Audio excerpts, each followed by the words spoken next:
It was an important day in the yard. Everyone was busy and excited, making notes and taking photographs. A special visitor had arrived and was now the center of attention. "Who is that?" whispered Thomas to Duck. "That," said Duck proudly, "is a celebrity." "A what?" asked Percy. "A celebrity is a very famous engine," replied Duck. "Driver says we can talk to him soon." "Oh," said Thomas, "he's probably too famous to even notice us."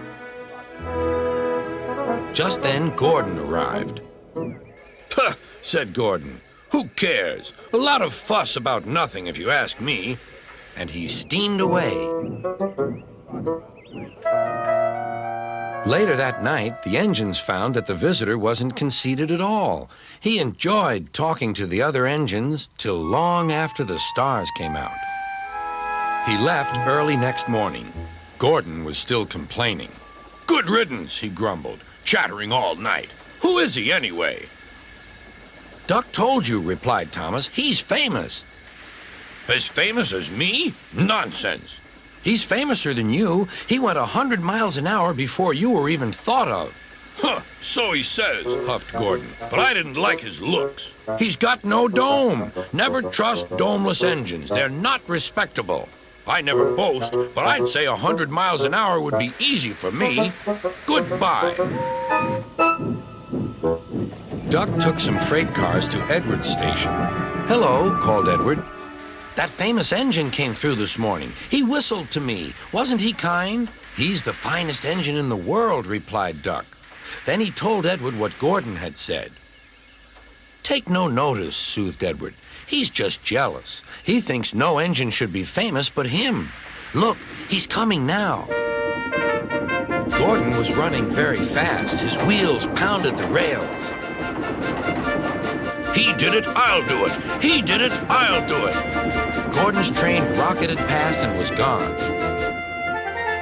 "He'll knock himself to bits," chuckled Duck.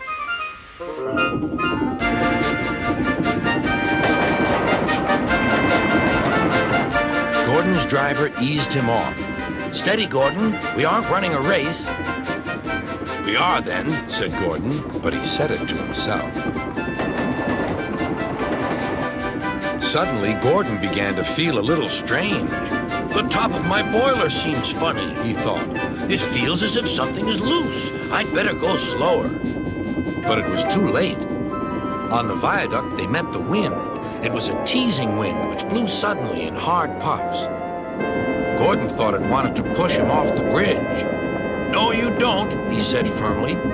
But the wind had other ideas. It curled round his boiler, crept under his loose dome, and lifted it off and away into the valley below. Gordon was most uncomfortable. The cold wind was whistling through the hole where his dome should be, and he felt silly without it. At the big station, the freight cars laughed at him.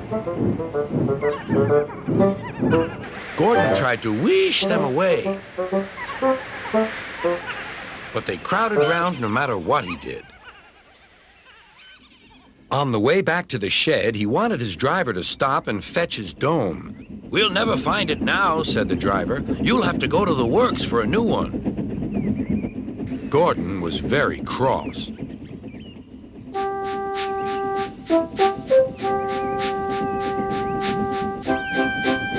"I hope the shed is empty tonight," he huffed to himself. But all the engines were there waiting. "Never trust domeless engines," said a voice from somewhere behind him. "They aren't respectable."